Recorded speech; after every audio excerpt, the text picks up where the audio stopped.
Welcome to New Business in Later Life with me, Ildiko Seeley. I'm an Encorepreneur, the routine queen, and the champion of thriving over 50. I'm obsessed with morning routines, energized living, and building businesses that work with your life, not against it. Each week, I share real-life stories from bold later life entrepreneurs who have said no thanks to retirement and hell yes to reinvention, while discussing good health routines for great business. Whether you are launching your first venture or scaling your Encore, you are in the right place. Let's get you fired up, focused, and firmly in the driver's seat of your next chapter. Let's dive in. Today's guest has worn many hats: spiritual coach, entrepreneur, designer, but for 14 years, she was best known as the heart and soul of the Hollybush Inn campsite. Barbara Lewthwaite's life is a tapestry of healing, creativity, community, going from landscape design to guiding others in personal transformation. She's also a published writer, a lifelong learner, and someone deeply committed to making the world a kinder place. Please welcome the ever-inventive Barbara Lewthwaite. Good morning, Barbara. Thank you very much for joining me on the show, New Business in Later Life. How are you this fine morning? Good morning. I'm very good, enjoying the lovely weather. Awesome. Yeah. Yes, it's very nice and sunny here in Peterborough as well, where we're doing the recording today. Let's jump straight in. Please tell me, what was the business that you set up over the age of 50? I bought 7 acres, a derelict pub, an overgrown woodland. I could see the Wye River at the bottom of the bank, but no access to it. That sounds idyllic. So what did you do with this land and the derelict pub? We renovated the pub. We established a kitchen, 5 B&B rooms. We cleared the woodlands for camping. We dug out the old lawn and turned it into a sunken private lawn for weddings and celebrations and for people to camp. And we had 7 teepees that would hold 51 people. And wow. So technically you could actually house an entire wedding party by the sound of it. Yes. And we had access to the neighbours' 15 acres for festivals. Wow. So we could hire that when we needed it. So did you hold music festivals or?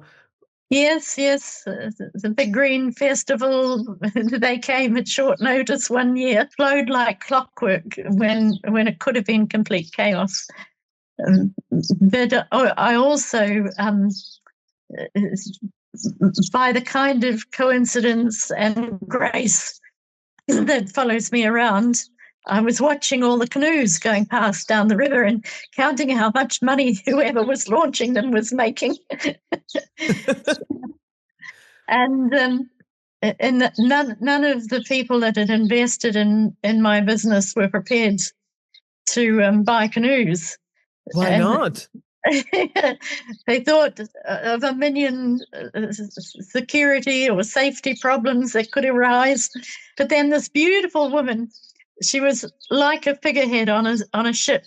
She literally sailed into my lounge one day, long blonde hair down past her bottom, huge bosoms, the most calming presence that she carried with her. She said that she ran a canoe business and she had to keep all her canoes inland because she had no access to the river. And she offered me a proposition that she would bring her company to my place. That sounds brilliant. And then hire the boats to me when I needed them so that I could start and establish my own canoe business. She would teach me all the things I needed to know about safety measures and practical things about how to tie boats onto trailers. How to make sure that they don't float down the river. Yeah, so she taught me how to set up my business. Sounds like she was like a mermaid who literally just floated into your life with a bunch of boats. That's wonderful. So you had a campsite, you had the house, you then had the canoes to go with it. So this sounds like a really wonderful business. Did you have good turnout of people who came to camp? And was the wedding site successful? 20,000 people a year coming through our place, one way or another. And we gradually set up a performance stage in the woods. There was a natural amphitheatre and an outside bar, and then we set up a cafe on site. So gradually over 14 years, we developed all sorts of threads. We had 10 static caravans that people rented to live in. Some of them were staff and some of them worked nearby. So, yes. That sounds like sounds like a very successful business, but sounds like a beautiful sort of soul food kind of business. Every day I'd get up for 6 or 7, cook the breakfast for 50 or 60 people. 10 o'clock I'd launch the canoes with the safety talk, and then I'd have to be on standby if anybody capsized. And quite frequently I'd go to my staff, "Oh, I'm so sorry, I've got to go and rescue a boat." So you were doing that yourself? So I would paddle down in the kayak or swim down if they were closer, get everybody safe and back on shore and dry and comfortable. Is that a fast-flowing river? It can be very fast. And in the height of the summer, it's more a trickle. But the lower it gets, the more the little rapids and the rocks protrude and people can capsize. Just because things are there exposed to bump into. Let's have a little business talk about it. So you made the decision to buy a derelict pub and a field. What triggered this decision at the time? I've lived my life in this sacred bubble is how I'd explain it. And I don't make decisions. I allow the universe to just open up like an envelope what my next step would be. And I had a vision in the night that I was to start a community. And it showed me exactly how it would run. And we set about, me and some of my clients, looking for a property. And we had no idea how much the universe was going to give us, and none of us had any money. So how did it go about? So obviously buying a business is not a simple thing, never mind the legalities and stuff. We looked at all sorts of properties. We never thought of a pub. And yet the minute we walked onto that 7 acres, it just felt like our place.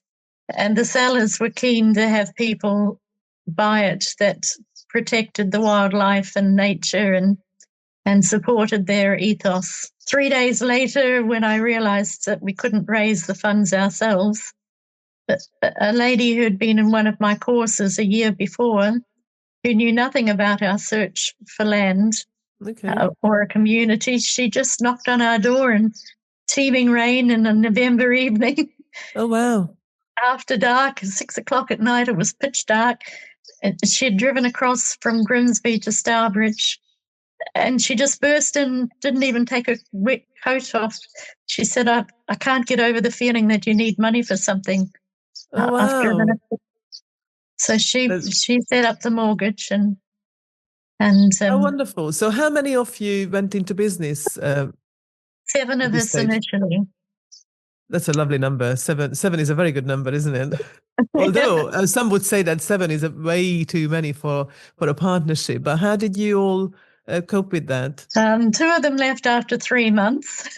We divided the various parts of the business up so each person had an income.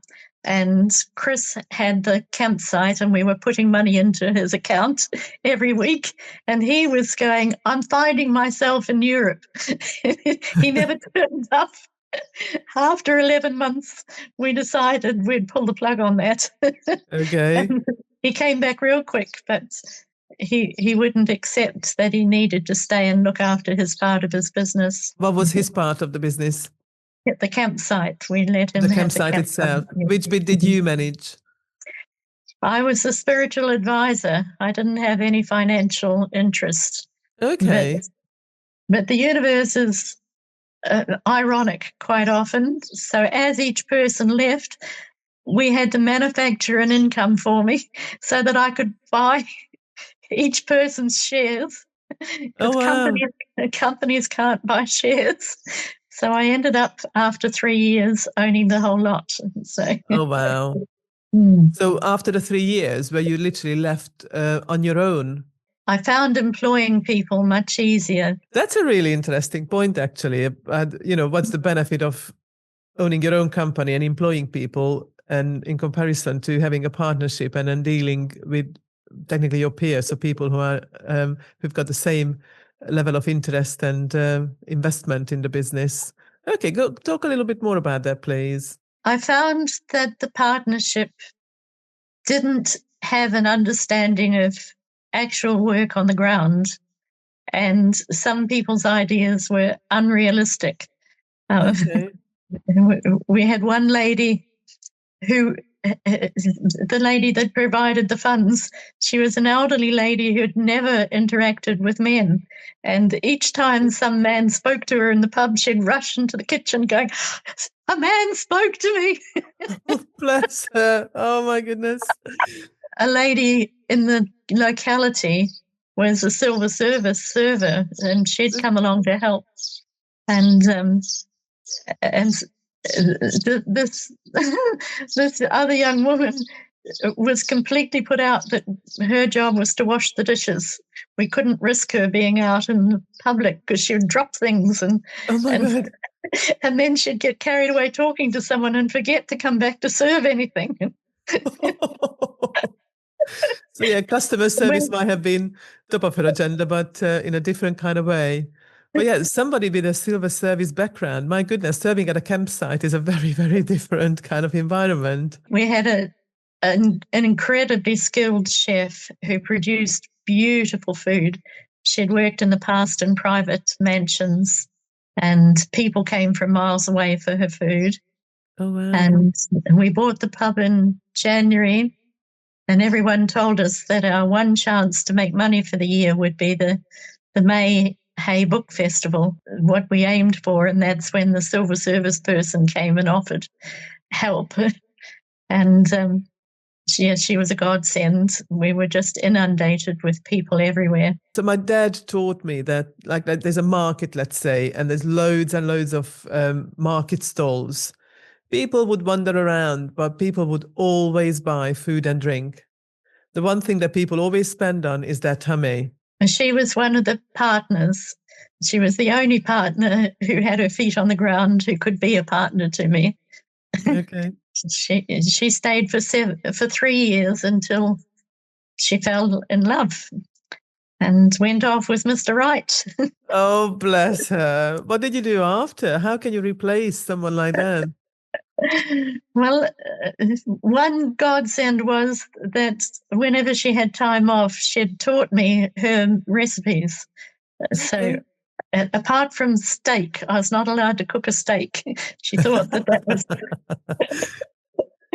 she thought that was a specialist job that only she could do. And yeah, it's very personal, isn't it, steak? She'd gone off to buy a bunk bed for her son, who was 6 years old at the time. And I was left in charge of the kitchen one day. And a group of walkers, 12 of them, arrived in, and all of them wanted steak. Oh, dear. And I had 12 steaks, but I told them I wasn't allowed to cook them. So one of the walkers was a skilled chef himself, and he came out in charge of the kitchen, cooked the steaks to perfection for his own group, and still paid the normal price. Oh, that is fantastic. What did your chef say to that when she returned? She returned to find everyone scraping the last bit of their plate and fully content. Oh, that is brilliant. Yeah, letting your own customers do the work and then get them to pay for it as well. That's a good business model, isn't it? Well, I had a few of those kinds of models. We were very clear that we wanted very good ingredients, and a lot of our salad and herbs came from an organic farm about 4 miles down the road. And the couple that ran that farm would come to dinner on a Sunday, and they would order salmon and salad, and I would be dishing them up their own salad. Well, at least they knew that it was perfect, that it was grown organically. That is so beautiful when local produce and local businesses come together. And we were surrounded by the beer and cider makers as well, so we used a lot of the local produce in our bar. Yes. And our lamb came from a farm. You couldn't ring up and order lamb chops or whatever it was. You had to wait till they told you that they were slaughtering an animal. They knew the animal by name, and then you had to buy the whole animal and put it in the freezer. They would separate it all out into pieces for you. But I really liked that it was, again, an organic farm, and they walked their animals themselves to the slaughters to reduce the fear. Stress. Yeah. That's really interesting because, well, again, it's organic, it's completely fresh. You use up the entire animal. It stays low, it grows up local, it stays local. But then this, again, goes back to the tradition of what's on your specials board, right? So the next week we're going to have lamb, and then whatever comes along fresh, isn't it? Yeah. 40% of what we served in the restaurant was either vegan or vegetarian. And that was a demand from our customers as well as our own preference. Is it a certain clientele you attracted to the whole campsite, or all the services you were providing, or it just so happened that was the demand? Many of us 7 who initiated the place were either vegan or vegetarian. I see. So we already could do lovely food in that space. And lots of the people that ate our vegetarian and vegan food weren't necessarily vegetarian or vegan. Yeah, that's true. That's true. I mean, I persuaded my husband to come along to a vegan restaurant once, but only because his favorite band was playing. And then when I said we're going to eat there, he was like pulling faces. And then, of course, when the food came out, it was absolutely gorgeous. So yeah, it's just a silly perception, isn't it? That, vegan food is boring. It really isn't. And it's very colorful.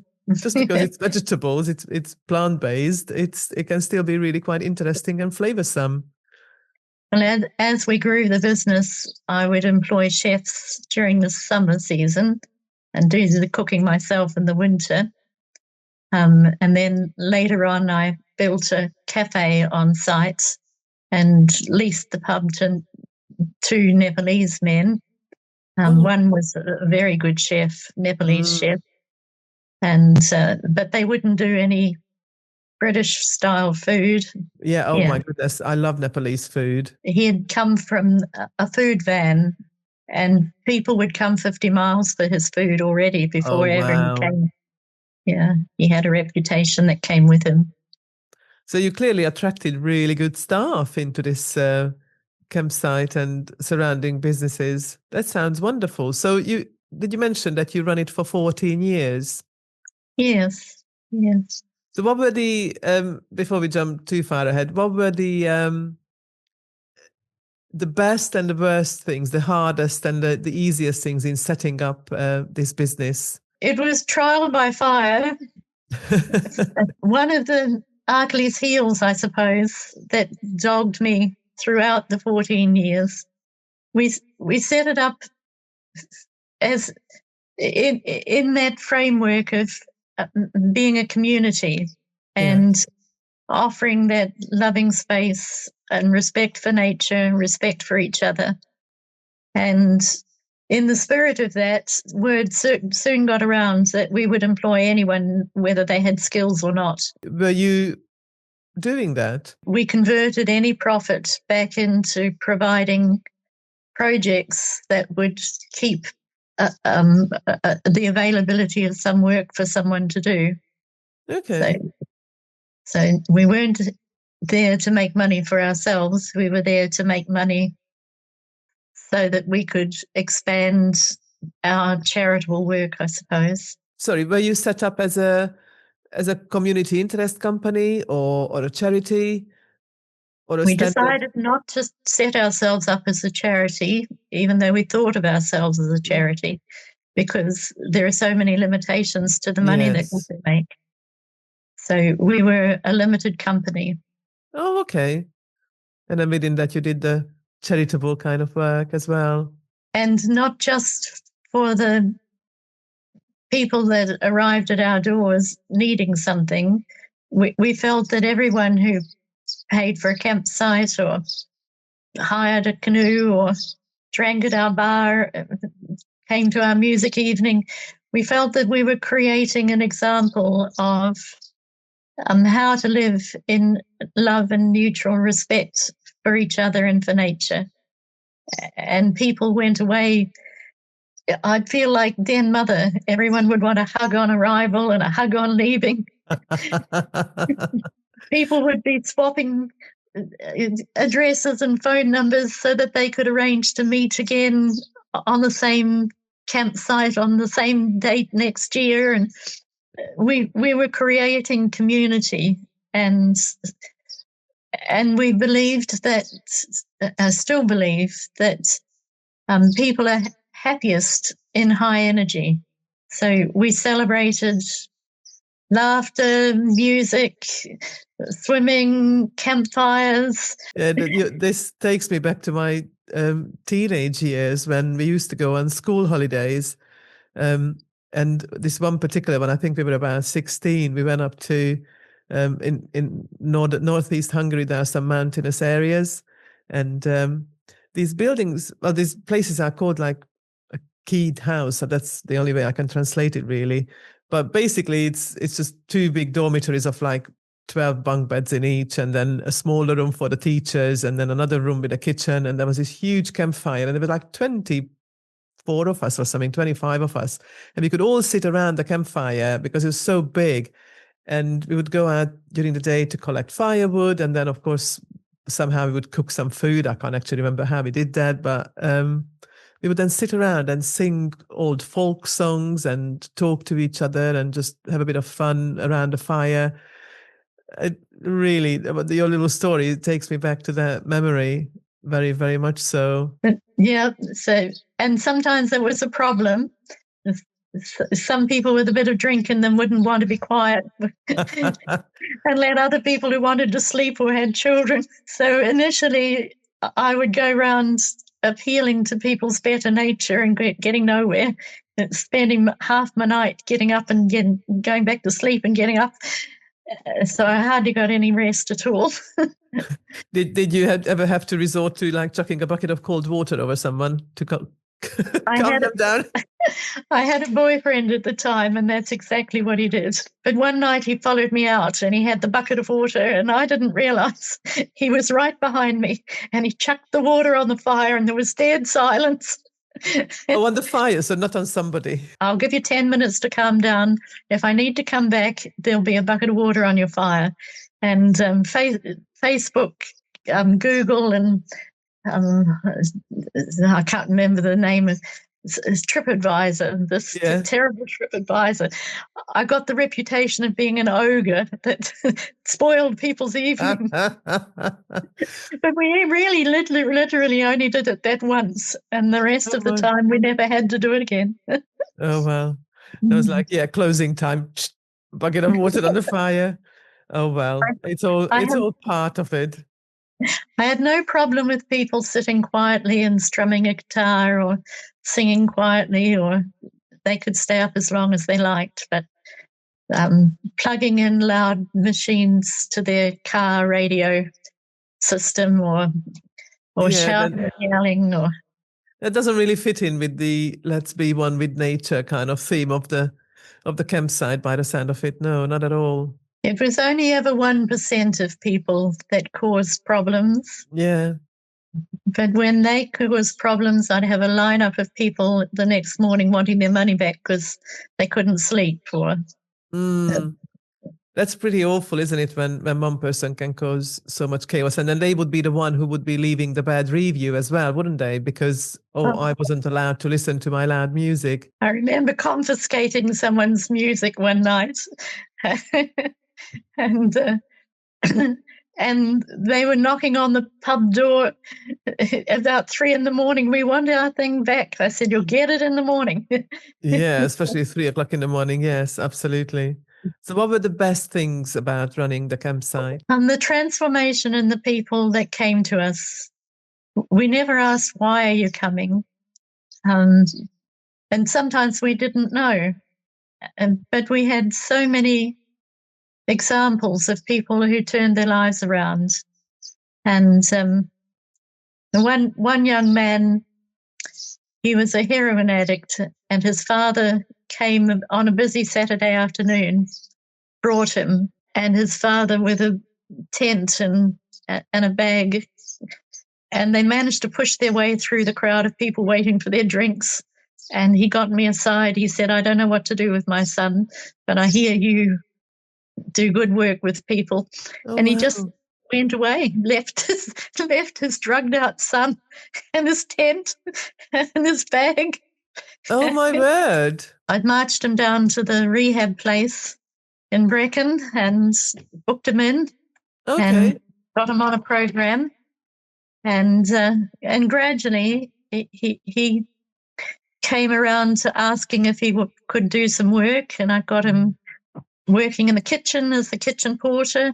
He turned into the most humorous, intelligent,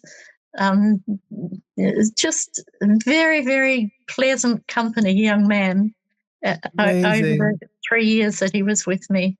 I was going to ask how long. 3 years. That's amazing. So he became a member of staff there. Yes, yes. Oh, how wonderful. Have a way of working with people that focuses on their possibility rather than their problem. Yes. And so I remember one pivotal moment. He used to come to the bar, and he'd come to the door, and he would just, no matter how many people were at the bar, he would yell his order to the barwoman or the barman. And if he was in the snug with us, maybe the 6-year-old would be watching a children's television program or something was happening, he would just switch the TV to his own. He was not easy to begin with. He was in his own world, in his own space. But one day he came to me on a quiet afternoon and he said, "Why don't people like me?" So I sat him down and I said, "It could be something to do with you don't listen to anybody and you take over when you arrive and you switch the television, you yell your order without waiting your turn." And he took it all on board, and he started lining up for his beer and asking if he could turn the television to a different program. And people began to see the difference in him, and he made friends. So it sounds like a wonderful transformation for a young person. Yeah, that's really quite encouraging. So a bit of tough love. But it doesn't even sound like tough love. It sounds like real love and honest love. You gave him. It was a bit tough. He asked if he could move out of his tent into a tiny caravan that was vacant. And it was starting to get cold weather in September. And I said yes, but he needed to look after the caravan. And his caravan was on a path that led to my little cabin down in the woods. And he would stand on his doorstep and pee over the path that I had to walk across. Oh, my goodness. That's not on. I had words. I said, "If you keep doing that, you'll be back in your tent." And he kept doing it, and I put him back in the tent. I put him back in the tent for a month until he could promise. That's not tough love. That's just you did what you promised him. And yeah. But when he was back in the caravan for the second time, he respected the space and he went to the proper toilet. Yeah. God, the fun parts of running a business, eh? But still, it sounds like a wonderful story anyhow. People are lovely in their hearts if they're treated with respect and love. I find it brings out the best in people. Yeah, it's quite interesting to think about how do people become evil? Because they become, don't they, somehow through influences, because nobody is born evil. No. Nobody is born like that. What are the influences that get them to go down that path, for them to turn? But then, yeah, bit of love and can do magic. That's a lovely story. Thank you for sharing that. I'm the only person that has swum down the Wye River, 140 mile in 7 days. Wow. My son was saying, "You need to be running your business. I was 61 when I did it. You're 61 years wow. old. You're too old to go sailing over grade 3 and 4 rapids and waterfalls." I tried to do it at 61, and I was keeping my word, but the river got shallower and shallower. It was no rain for weeks. And the further down the river I got, the less I was able to swim. I was pulling myself along on the bottom. I was having to try to walk. I was having to roly-poly down the waterfalls. Oh my goodness. So how big are the waterfalls in the Wye River? The first 80 miles is quite savage. And there's one grade 4 part that's very scary, which I tried to avoid by going the opposite side to that bit. But a lot of the waterfalls, you can't see the bottom. They go for about half a mile or more. So I'm standing at the top trying to see which is the best channel down. I remember, but once you're going in the current, you're committed. There's no stopping. Oh wow. And So what do you do? Do you jump down I with the waterfall, or kind of, yeah, I can't even imagine. I have a method of dealing with it. For that swim, I had my knees with garden knee pads. I had some polystyrene that you wrap around bicycle tires to transport them. I had that gaffer taped around my shins. Oh my goodness. So it wasn't a glamorous challenge. I looked like Michelin Man, if you've ever seen that advert. What made you swim for 7 days down the river? I used to swim at least twice a day in the Wye by where the Hollybush is. Yeah. And every day I would have this urge in me to swim further, to just not come back, to just experience the river.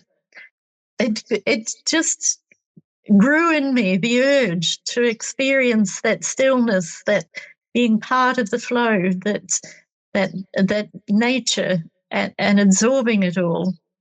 And I realized that if I did it for charity, then perhaps people would support me, help manage my business when I was gone, raise money for a charity that I was trying to create at the time.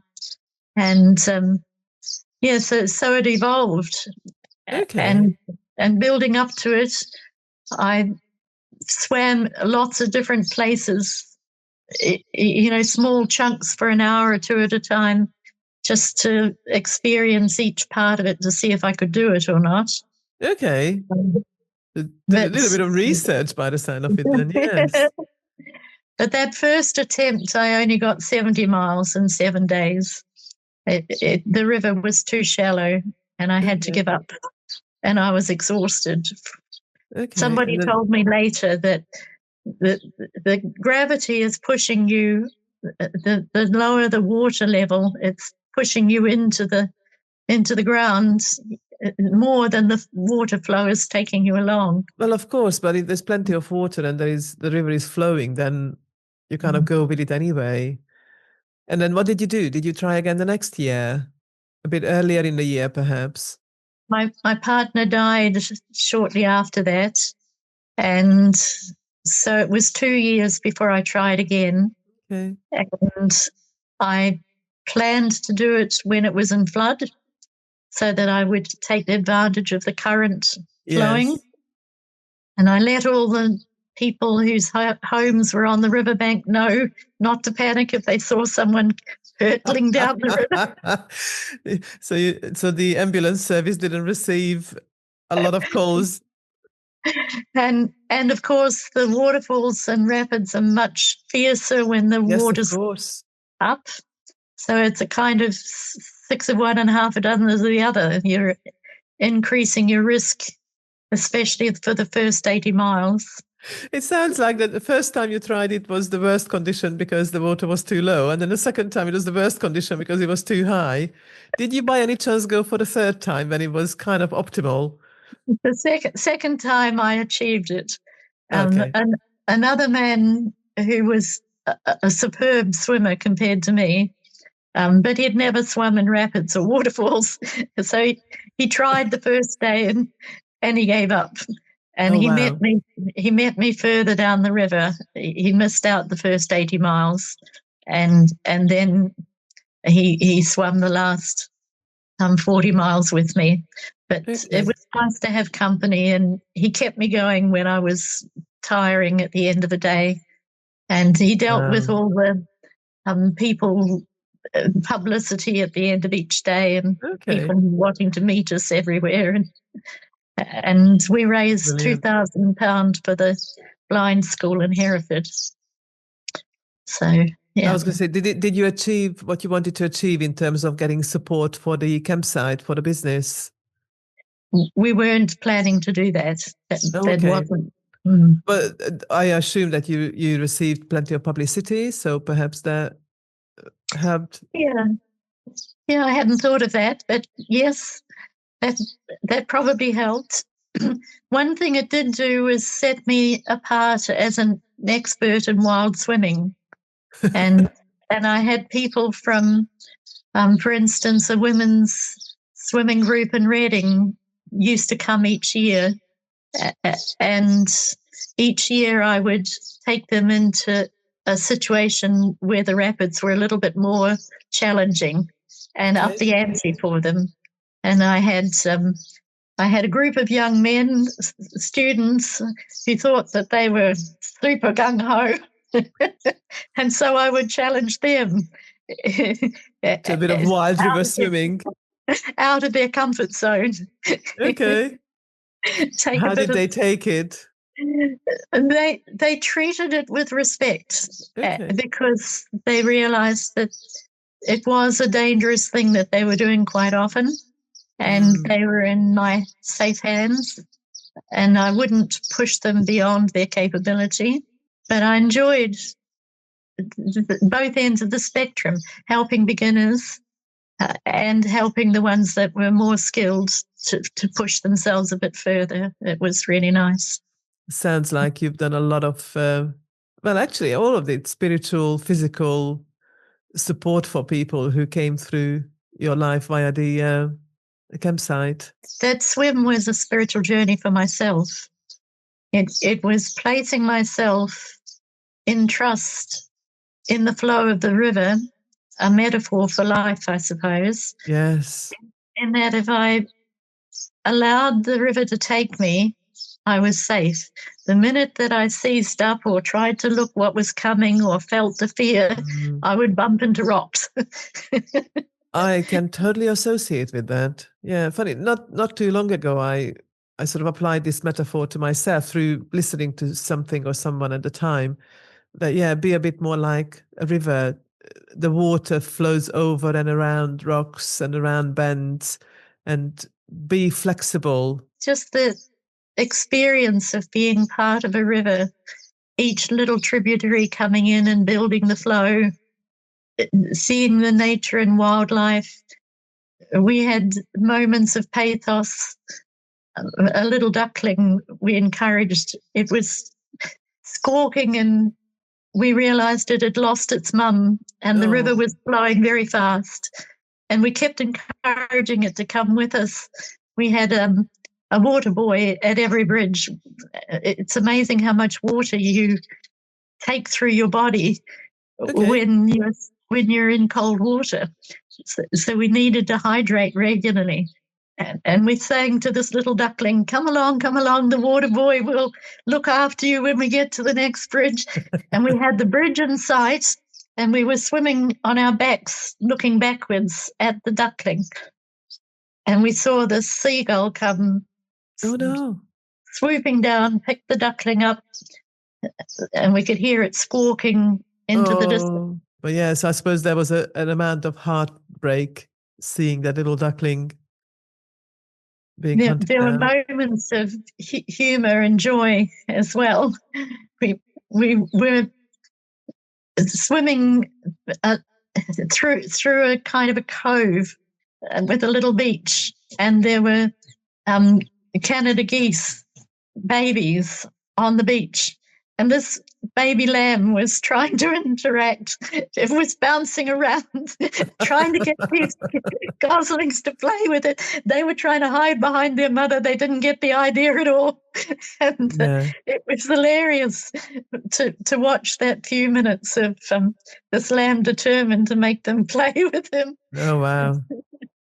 So did you ever keep any animals or grow anything, any food on the campsite? Yes. We had our herbs. We didn't have a vegetable garden. It was woodlands or places to camp. And we did a lot of flower gardens and beauty and enhance the nature. But what we did do, we had a menagerie. We had 14 peacocks. Why the peacocks? When I was first there, we took over on the 31st of January, and my birthday's the 1st of February. And the group of us that had all heard me saying many times, if I ever had a property, I'd love to have a peacock.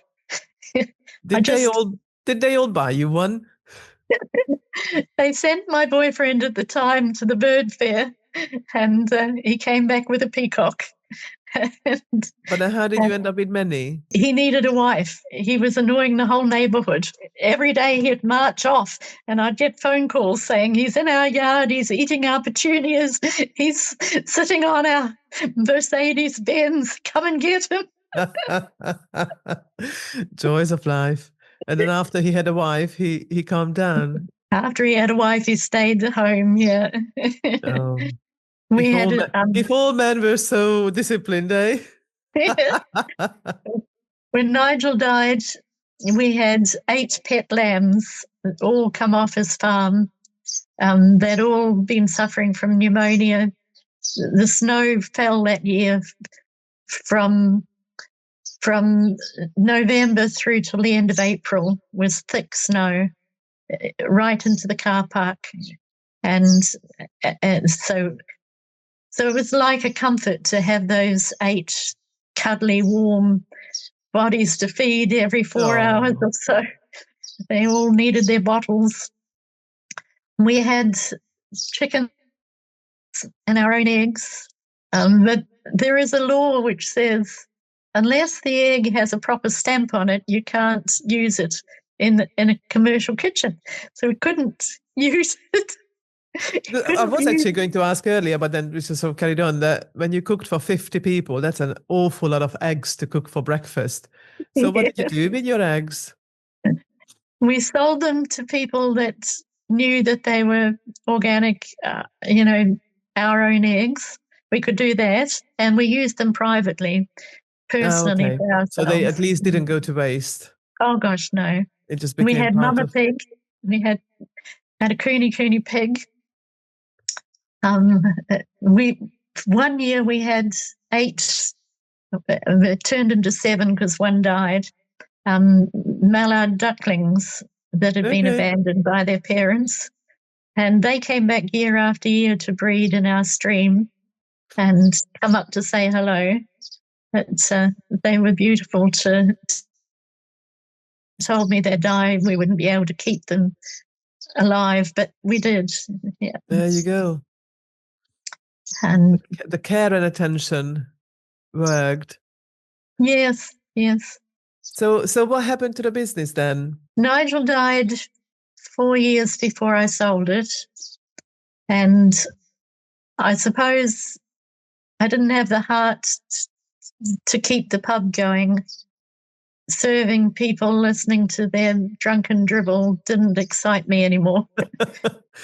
Oh, wow. And the Nepalese guys, I thought they could lease it. It seemed like a nice thing. And they leased the restaurant, the pub, and the B&B, the 5 B&B rooms that I'd made there. But they ran it into the ground. They only opened in the evenings. What a shame. They didn't have the music nights that I used to have.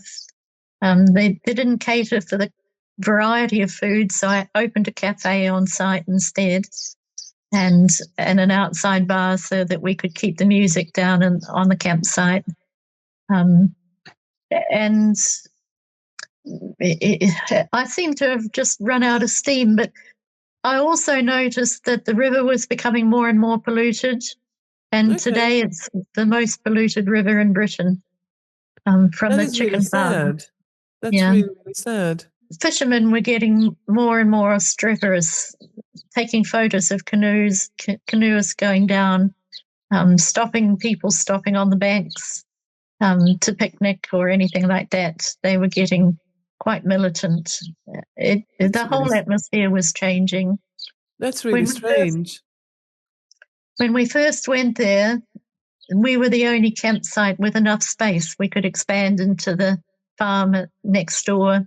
That farmer died and sold his property, and new people set up their own campsite right beside us. I mean, they say a bit of healthy competition, but was it a healthy competition? Well, in a sense, it helped. We no longer had the space for big festivals, but we still ran small festivals and weddings and events. And their customers would come to us for canoeing. They would come to us for the pub. They would come to us for the music. Oh, okay. But you didn't have to worry about the people themselves. You just served them, and then they went back home to their campsite. Climbed the gate interesting back. How you can pivot with changes, or like in this case, it sounds like in some ways lost its soul a little bit. We sold it with a full diary of bookings for the following year. But the people that bought it lied to me. They were a campsite company. They owned a lot of nature reserve style campsites. So I thought that I was selling it to people that would continue what I'd created. And now it's 7 years later and it's still closed. So I think that they're waiting till they can get planning permission to turn the pub into a private home on 7 acres of beautiful land on the riverbank. Oh, wow. Interesting. Are you sad that it didn't carry on being a campsite? I feel that I let down a lot of people. I still get inquiries. Can we come and camp at your place? Oh. Are you still open? Where are you so we can come and find you? Oh, that's really interesting. My time there was over. It felt like it had reached a natural end. That's fair enough. And then you found a buyer. That's interesting. So when selling a business, I've never sold a business. Funny enough, you are the first guest on the show who actually sold a business as well. I tend to talk to people who are kind of starting up or have been running their business for perhaps a few years. But the first story of selling one, how involved did you get, or did you want to get in choosing the person or company buying your land? To me, it was crucial. I felt a responsibility to the home away from home that I'd created for 20,000 people a year. And the service that the pub gave to the local community, a gathering place. When I first went there in 2004, it was just after the BSE,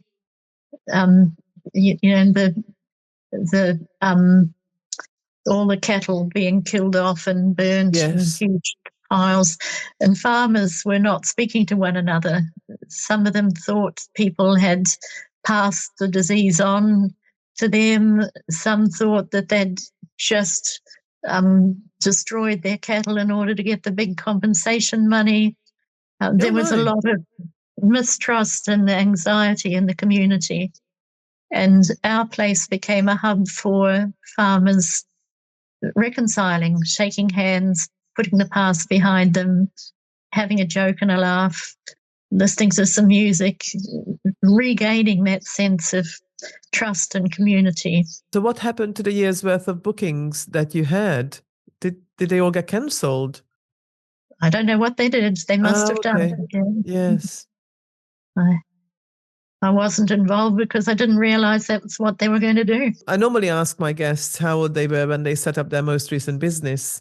But in this case, I'll ask you, so how old were you when you sold your business? I was 51 when I set it up.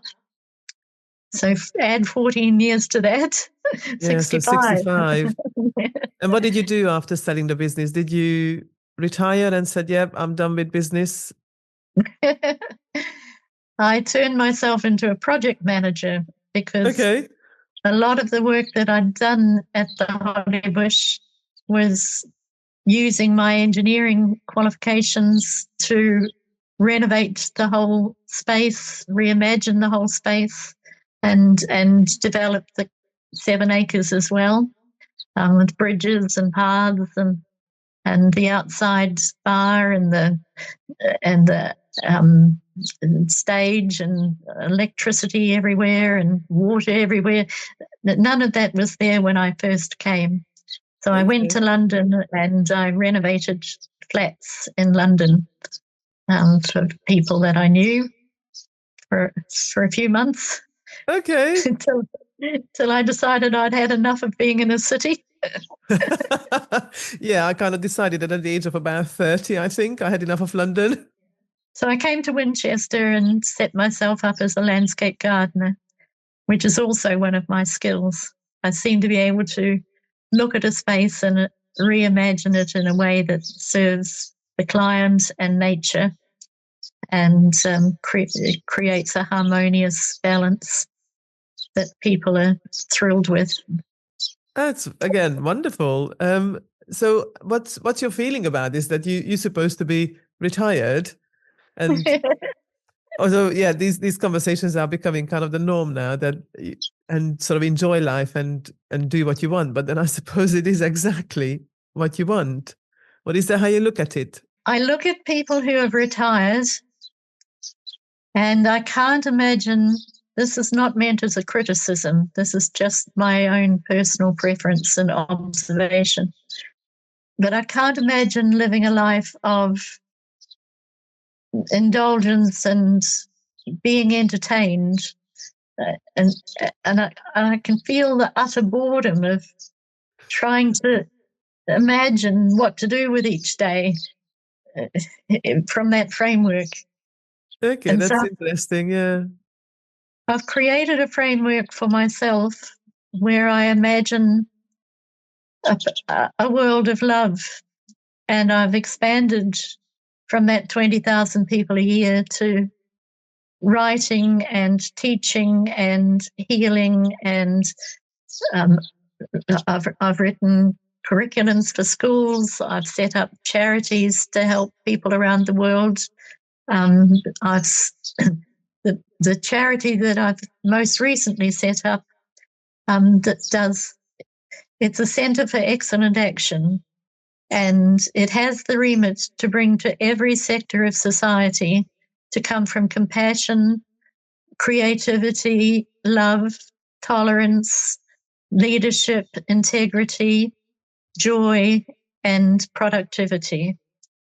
And so that's what I'm doing, delving into every sector of society to support what's being done, to ask people to hold that vision around the world.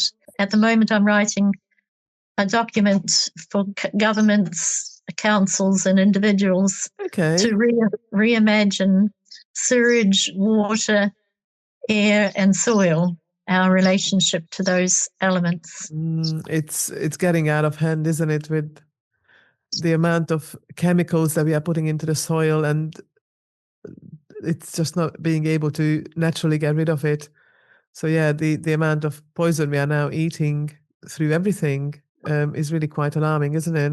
A lot of it starts in your house. It starts on your body. The chemicals that we put into our skin, for instance, and then wash down the sink.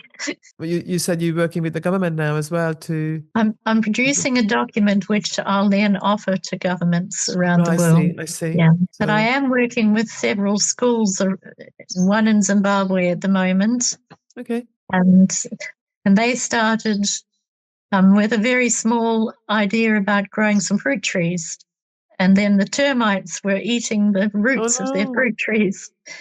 So I did some research about what plants would counteract, that termites don't like. And we gathered enough money to send them packets of seeds, and they planted a huge garden with all these, a lot of them are herbs that smell strongly, that deter termites. And then they got involved in, they didn't have enough water to water the plants. Oh, no. So they've learned about mulching, they've learned about composting, they've learned about putting out plastic to absorb the dew in the morning to create water to water their plants, the solar system to get their water out of their well when their electricity is turned off. The whole communities that got involved in sustainability and redeveloping the natural swamps in the area for carbon collection. So yes, it's like a snowball. Anything else you are doing in your so-called retirement? See one-to-one clients, and I teach a course based on the Celestine Prophecy by James Redfield. And I hold the space for James Redfield's 10th Insight, which is an imagined space of love and cooperation rather than resistance. It posits the idea that the world that you want, it cannot be achieved by resistance, by anger, by protesting, all the things that people normally have as a go-to if they don't like something. The best defense is to attack, indeed. All these things you're saying are sort of really singing to me. I'm very much into my own little tiny bit of spirituality and manifestation and positive affirmations, which is part of my spiritual and mental health routine. So yeah, very much in line with that myself. Something lovely that you're putting into the world. And yeah, I'd like to hear more about it. I'd like to just say one small thing about that first. It's what I've found is what you focus on is what you create. Yes. And so the Holly Bush was a creation of a world the way I'd like it to be, of love and sustainability and mutual respect. And if each of us in our small pockets of life, we're able to create for ourselves the world we like living in, then there'd be crossovers, intersections. Yes. It'd create a whole world of love. And that's where I think we're heading. And belonging to Landmark Worldwide, that organization which teaches good communication, that's been a 14-year journey, and maybe 15 years now. And I'm passionate through continuing my education with them as well. That's there's a song, isn't there? What the world needs now is love, sweet love. Yes, you're right. Always. So tell me about what you're doing to create that space for people. Well, I started showing people how to find little pockets of time in their busy lives, especially entrepreneurs and business owners, where they're so busy they're drowning in running their business. So show them how to find little pockets of time to introduce good habits, including looking after mental and spiritual health, not just going to the gym 3 times a week to keep your body going a little bit. Because when you don't connect with yourself, then your stress levels go up, or you lose that real connection, you lose your values. And then how do you connect to your business values? So there's a very serious interlink, obviously, between our personal being and well-being and our business's well-being. But what I preach is not necessarily what I do. It's helping people to find what they like to do. My early examples is I tried to get my husband to meditate with me, and bless him, he more or less had a panic attack. And it turned out there's a whole bunch of things. Obviously, there was a trigger in there somewhere, and then the breathing exercise, and he didn't like the voice of the girl I follow. So it's fine. I understood, okay, so this is not for you. But then going into a spa, going into a Finnish sauna, he would then not have his phone, not have any digital influences. He would just have this absolute calm come over him. And the best ideas would come and flood. And then he would sit down in the cafe with a coffee, and he would be writing all sorts of, okay, this is what I want to do. This is what I want to achieve. And that environment then set his mind free to be able to concentrate on himself and his mind. So yeah, it's about enabling people to find what suits them and their life. Beautiful way to describe it. Yeah. To that skill of being able to bring presence in the way that best suits you. I love it. Thank you. Yeah, it's not about providing people with a template and then try and squeeze their size 10 feet into a size 7 shoes. You know what I mean? Yeah. It's more like enabling people to, okay, there's like a zillion things we can go through. Okay, if I give you a list of 15 things from which you can choose, then choose the 2 or 3 that suits you and then implement that into your life.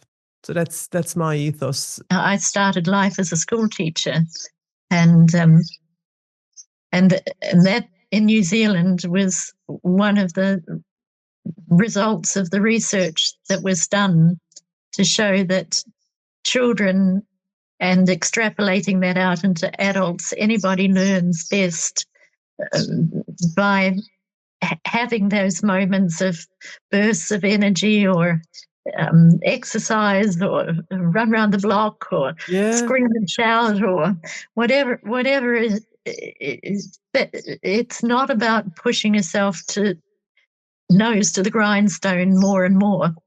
Yeah. It's about having those moments when you're not completely focused, when your subconscious, Deepak Chopra calls it the gap between your conscious and your subconscious.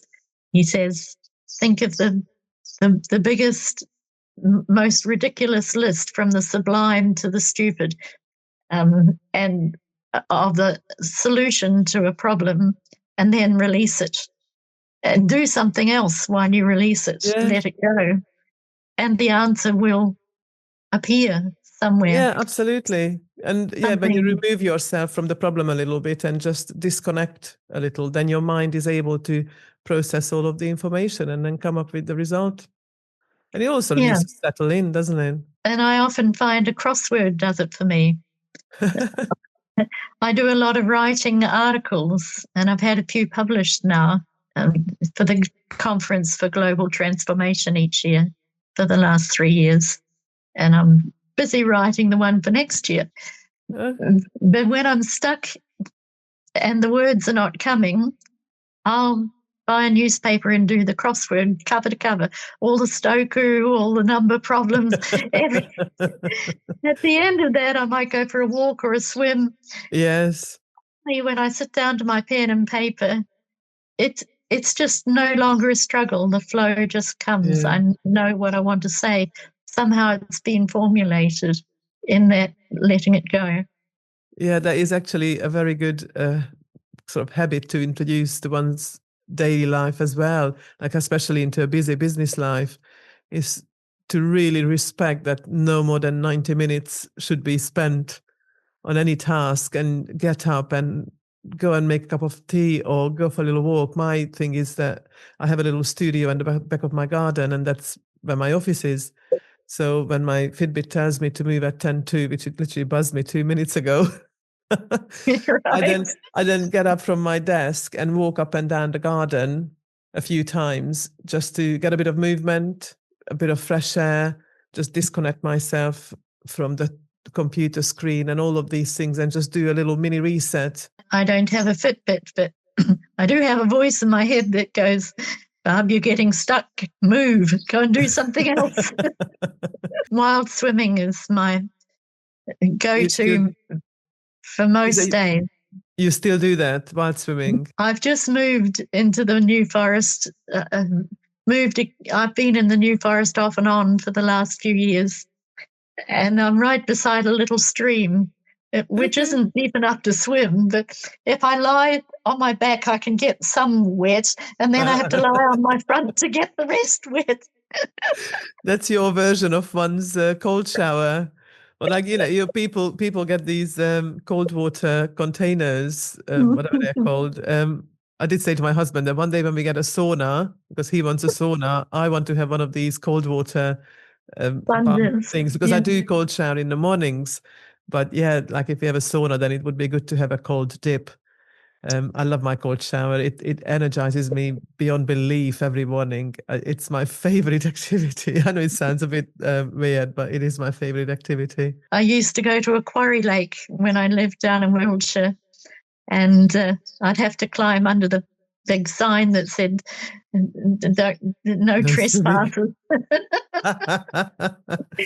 And I remember one day it was teeming with rain, and I had a jersey on and a big coat and a hat, and I got down there and I had a plastic bag to put it all into while I stripped off and went swimming. And it was quite a walk to get there. And all the way back, I'm cursing myself because I've got nothing on at all. And I'm thinking, why on earth did I drag all that stuff down there, thinking that I'd be cold or needed it? My body would just acclimatize to the temperature of the air and the water. And I'd have that adrenaline rush that felt like well-being, and the need to layer myself had gone completely. Yeah, I think it's that mental and physical and spiritual and intellectual even boost that it gives us is pretty phenomenal. Yeah. Right. We've been rattling on for quite some time now, and I'm sure we can still delve deeper into the benefits of cold showering and cold swimming and wild water swimming. It's been an absolute pleasure. I'm 72, and I think I've got maybe 30 years left to change the world. Well, I wish everybody very good physical, mental, spiritual, and intellectual health. And thank you so much for sharing your story with us.